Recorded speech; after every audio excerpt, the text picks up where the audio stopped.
Thanks for joining St. George News at 8. I'm Scott Beadle. A woman is hospitalized in Washington City after crashing into a light pole Monday evening. Happened around 7 p.m. on a street corner near 2300 East on Sandia Road. She apparently drove over the curb and crashed into the light pole, which then fell over. The woman was transported to the hospital with unknown injuries. Her car sustained heavy damage to the front end and was towed away. A woman is arrested after stealing her friend's identity to get a fraudulent driver's license, a loan, credit cards, and prepaid gift cards for herself. 24-year-old Jessica Ann McCamey allegedly illegally renewed her friend Sierra Johnson's driver's license at the Provo Department of Motor Vehicles back on April 24th.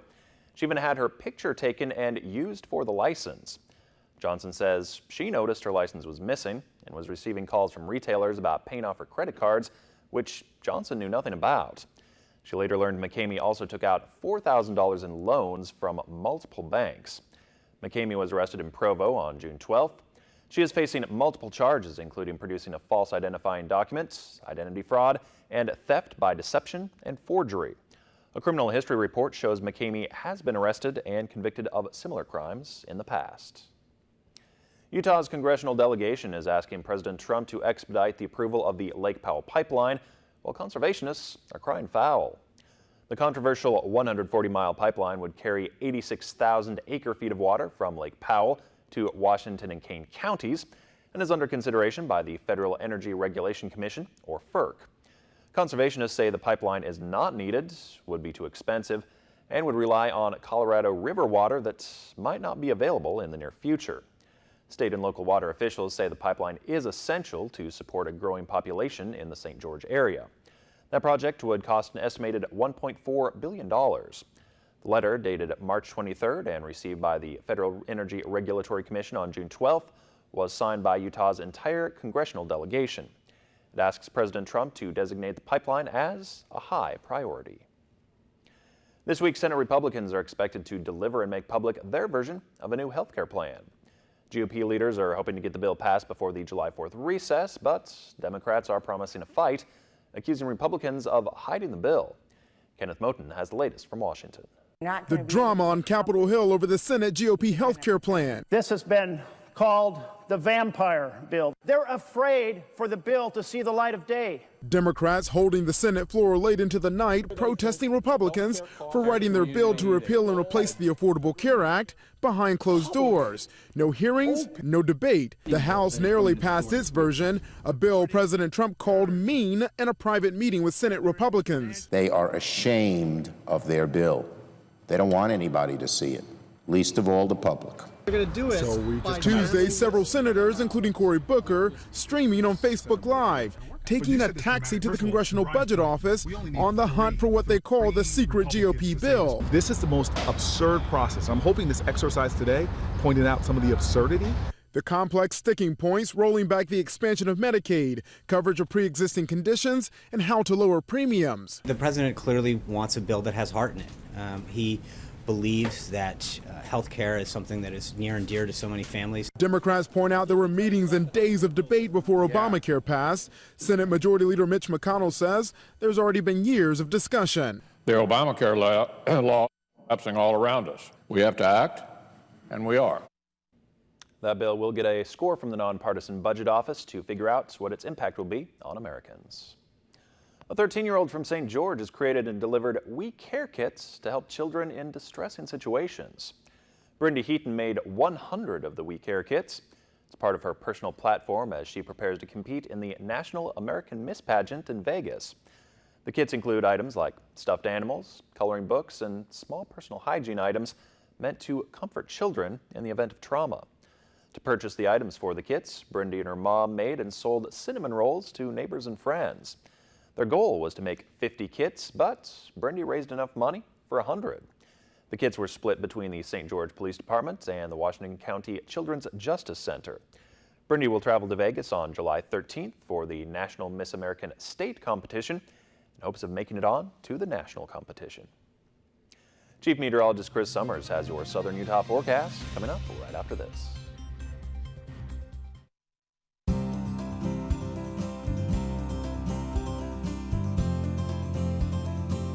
The weather tonight is brought to you by AWI Networks, smarter internet.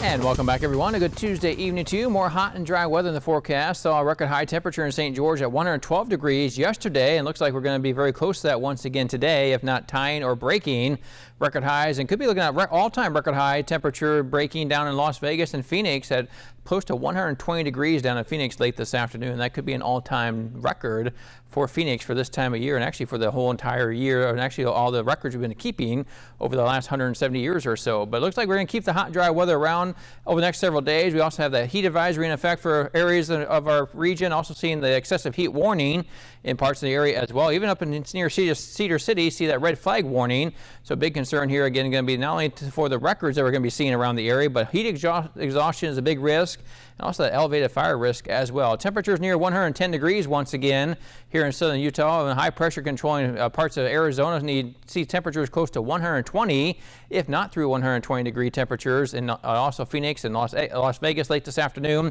Again, even California is seeing those hot temperatures as well, and this is going to continue here the next several days. Our temperature reached 112 degrees here in St. George late this afternoon, 99 degrees up in Cedar City, 110 in Hurricane, 117 in Mesquite, and 116 in Las Vegas. For tonight, we fall back in the mid-60s in St. George, upper 70s to near 80 for low temperatures in St. George, Mesquite, and also Hurricane by tomorrow morning with mainly clear skies. As we go through our Wednesday then, yeah, close to 100 once again in Cedar City, with southwest winds picking up to about 20 miles per hour with mostly sunny skies expected. In St. George and southern Utah, 112 once again. Again, could be looking at record challenging temperatures, or at least record tying temperatures. Winds may pick up a little bit in the afternoon, west winds at about 20 miles per hour. So once again, we could be looking at record challenging or record breaking temperatures here the next couple of days. Really hot and dry weather continues through the rest of the work week, even into the weekend. May drop temperatures just a little bit, but no big change in our temperatures anytime soon. Looks like we're going to be stuck in this pattern for the next several days. Here's a look at our high temperatures as we get to your Wednesday, near 100 in Cedar City. Again, temperatures in the triple digits from Newcastle and Enterprise as well. Sunny southwest winds as high as 20 miles per hour. Go for 112 once again St. George, 117 Littlefield, and 117 for the high temperature on Wednesday for Mesquite as well. 7-day forecast for Cedar City, back in the mid-90s here next several days from Thursday through Sunday. You could see an isolated shower or thunderstorm around by Monday of next week. Now for St. George and southern Utah, yeah, really more of the same. Going to keep that triple-digit heat around our area. Temperatures, again, close to 109 degrees on Friday. Even into the weekend, may drop a few degrees, but not looking like any big cool down anytime soon. We're going to keep the warm weather around, the hot weather around, and it looks like temperatures stay close to 105 even early next week.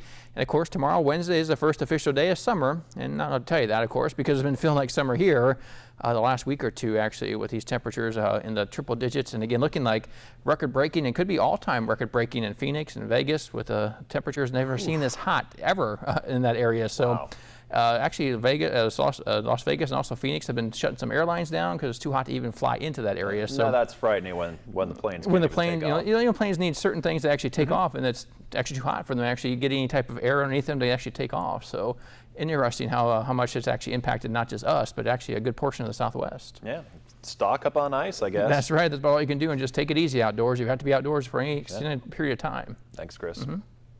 Up next, a hitchhiker that might just leave you a little rattled.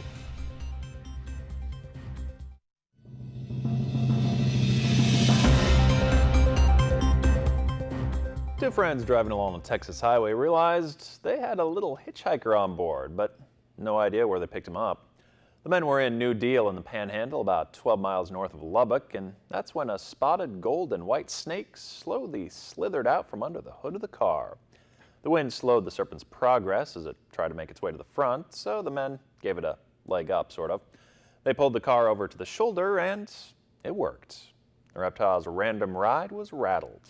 It slithered off the front fender, and the men took off, relieved that their little hitchhiker had finally hit the highway.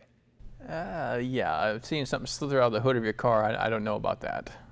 Yeah, with the highway temperatures that we probably got right now, that might not have been any colder than what was in the engines either. Exactly, that's for true. Thanks for watching. We hope you have a great night.